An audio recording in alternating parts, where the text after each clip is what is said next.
Hi guys, আবারও চলে এসেছি। তোমরা কেমন আছো? আমি আজকে বানাচ্ছি একটা চাটনির রেসিপি। তো চাটনির রেসিপিটা এটা যেটা বানাচ্ছি আমি, এই রেসিপিটা না সব কিছুর সঙ্গে যায় ভালো।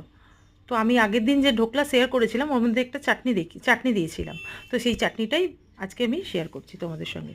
তো প্রথমে প্যান নিয়ে নিয়েছি, প্যানের মধ্যে সাদা তেল দিয়ে দিয়েছি, 3টে টমেটো নিয়েছিলাম, নিয়ে কিছুটা রসুনের কোয়া দিয়ে দিয়েছি, কিছুটা মানে 10-12টা রসুনের কোয়া দিয়েছি, একটু লবণ দিয়েছি, কাঁচা লঙ্কা দিয়েছি, দিয়ে ভালো করে ভেজে নিয়েছি। আমার ভাজা মোটামুটি কমপ্লিট হয়ে গেছে। আমি এর মধ্যে কিছুটা তেঁতুল দিয়ে দিয়েছি, তেঁতুল দিয়ে আবারও ভালো করে ভেজে নিয়েছি। ভাজা আমার প্রায় হয়ে এসেছে। আমি এটা বার করে নিয়েছি মিক্সিং জারে, কিছু একটু ঠান্ডা করেছি, ঠান্ডা করে ওটাকে মিক্সিং জারে দিয়ে আমি পেস্ট করে নিয়েছি। পেস্ট আমার মোটামুটি হয়ে গেছে।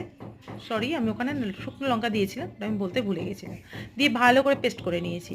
করার পরে আবার একটা ফ্রাই প্যান নিয়েছি, ফ্রাই প্যানের মধ্যে কিছুটা তেল দিয়েছি, দিয়ে ওর মধ্যে একটু সর্ষে দিয়েছি আর শুকনো লঙ্কা দিয়ে ছোকা লাগিয়ে দিয়েছি, দিয়ে ভালো করে নেড়ে নিয়েছি।